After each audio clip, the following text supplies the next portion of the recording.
What is going on? Why do I have so many books on the go right now? Stay tuned to find out.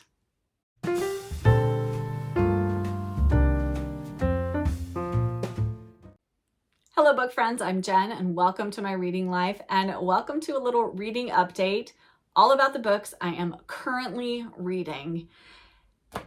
There are quite a few, you guys. Grab yourself a cuppa. My cuppa is almost gone because I have already filmed the video that went up yesterday, which I will link in the cards and in the description box below, where I chatted all about all the books that I have read recently. And I was going to put these two videos together, but it was way too long, so I am breaking them up into two videos. And today I'm going to talk about the books that I am currently reading and why I have so many on the go. Grab yourself a cup of something and let's get into the books. I said I was going to answer why I have so many books on the go right now, but I'm not sure I actually know the answer to that. Well, I take that back. I think I do know the answer. Some of it has to do with the fact that my reading has felt a little all over the place recently. I think I've talked about how I've been a little bit distracted. I have just a lot of things going on as we wrap up my son's final year in elementary school. I can't believe that. And just getting things ready for summer vacation and all of that end of the year school stuff that happens. I just feel like my concentration has been all over the board, and sometimes I feel really able to concentrate on reading and sometimes I just can't focus at all. As such, I feel like I will sometimes start a book that I'm really in the mood for and then find myself a few days later not in the mood for it anymore. Not the book's fault, just where I am in terms of my reading at the moment. I do feel a little bit like I am climbing out or crawling out of this feeling of distraction. And I've read a few books recently that I have really been just sucked into and have wanted to really just sit down and read and haven't been distracted from them. So that's been really good. But as a result, I feel like I've set some other books to the side that just weren't quite holding my attention. Not that they weren't good and I wasn't enjoying them. I just wasn't able to give them my full focus. So I think I'm going to go through those first. I have 4 books that I am currently in the midst of, but I wouldn't say I'm actually actively reading them at the moment.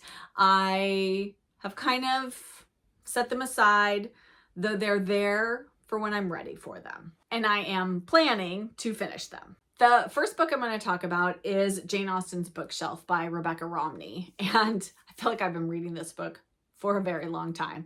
I had an arc of it from NetGalley. I started it on my Kindle. I was really enjoying it. And so I ended up ordering a hard copy because I want to have it on my shelf. Then I kind of got, again, a little distracted from it. And I thought, you know what, I'm going to try the audiobook. But then I had another audiobook going at the same time this one came in. And so I didn't get to this one, but then my loan ran out. And so it automatically got returned to the library. And now I'm waiting for the audiobook to come back again because I think I'd like to finish listening to this on audio. So I am going to get back to this one. Again, I'm just waiting for my library hold to come in and it might be a little while before I get to it. So, because there's kind of a wait, but I'm very much enjoying this one. And if you like Jane Austen, I think this is an excellent nonfiction book about the authors who influenced her. Next up is the current classic that I'm reading for my 12 pages a day classic read that I'm following along based on Tristan and the Classics idea to read 12 pages of a classic a day, and that is Cranford by Elizabeth Gaskell. I decided to read this one because Miranda Mills picked this as her spring classic, and it's one I've been wanting to read, and I have been a little bad about keeping up with my 12 pages a day, and I need to get back to Cranford. Life has just been a little busy. I haven't had as much time to read during the daytime as I normally do.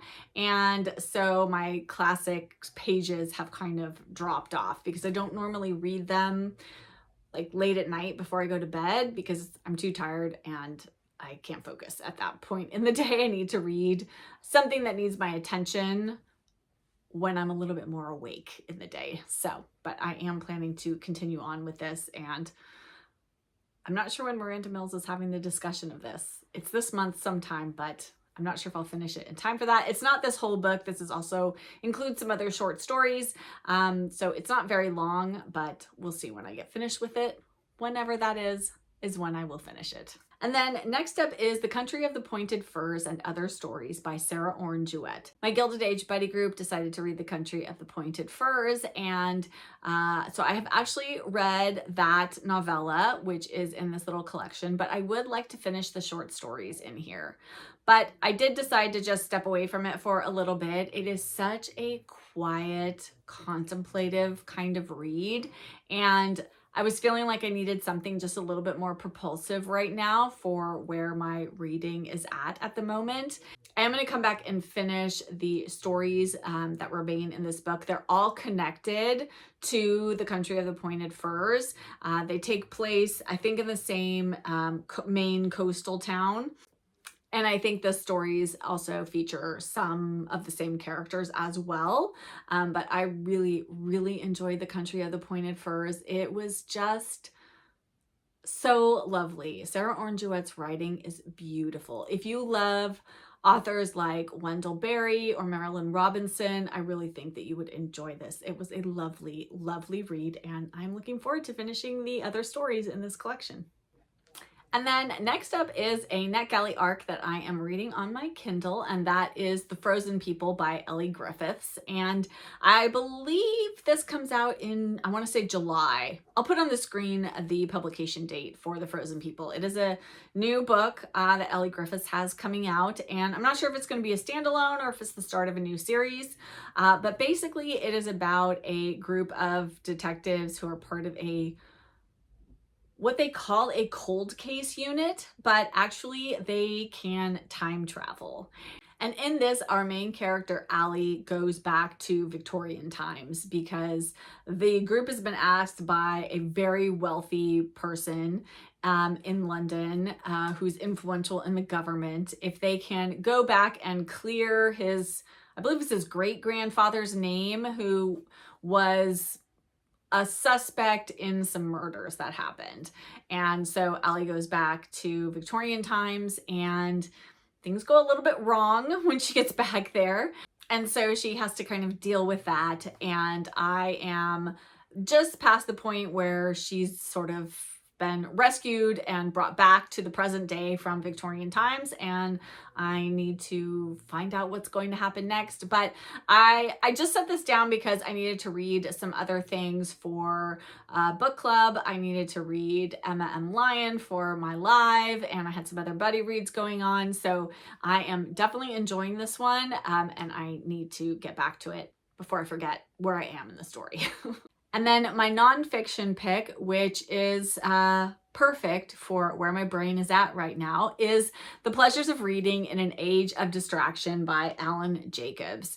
And this is basically what it says.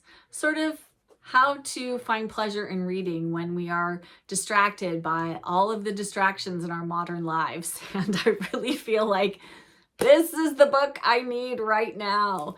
And actually, it's funny because Alan Jacob references another nonfiction book called How to Read Literature Like a Professor, which I started to read and I DNF'd because it felt like I already knew everything in it, and it was just reiterating things that I learned to do when I was in college.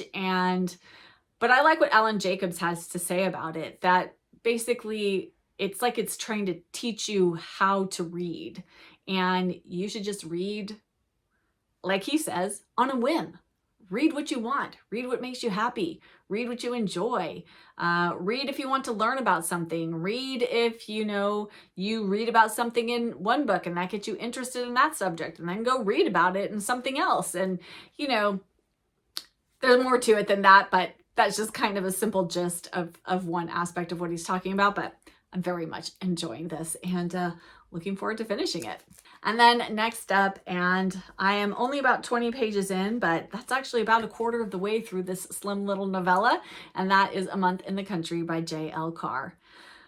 Again, this is another one of those sort of quiet, contemplative sort of novels, or novellas as the case may be. And in this, we're following a young man who has gone to a rural church in England to uncover a painting on the church wall that's been covered up. And he's not being paid very much money. This is right after World War I believe it's 1920.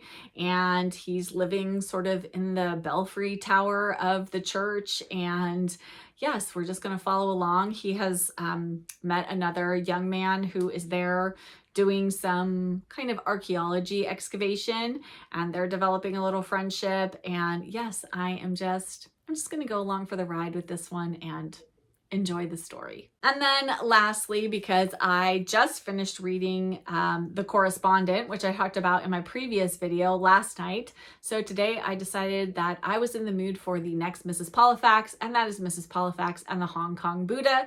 And so I am about to dive into this. I actually accidentally picked up Mrs. Polifax and the Golden Triangle. I thought this was the next one I had to read, and I read part of the first chapter, and I thought, this does not sound familiar to me. Like the events they were talking about from the previous book. That's because this is the previous book and I haven't read it yet. So, rewind, start over.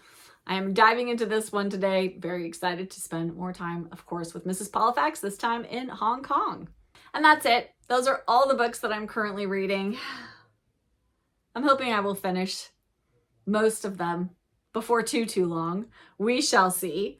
I will definitely get through these 3 before too long, so that will be nice. And then I will just slowly and surely make my way through the other books. Sometimes that's just what happens. You have a lot of books on the go. And this doesn't even include my bedside book lover's companion or my Gladys Taber book that I'm reading a chapter of each month. What else do I have going? I think that might be it. Oh, no, I didn't grab that one. I am also reading the British Country House Mysteries. I think that's what it's called. I read the first mystery in it and haven't gone back to it, but I need to. And I will.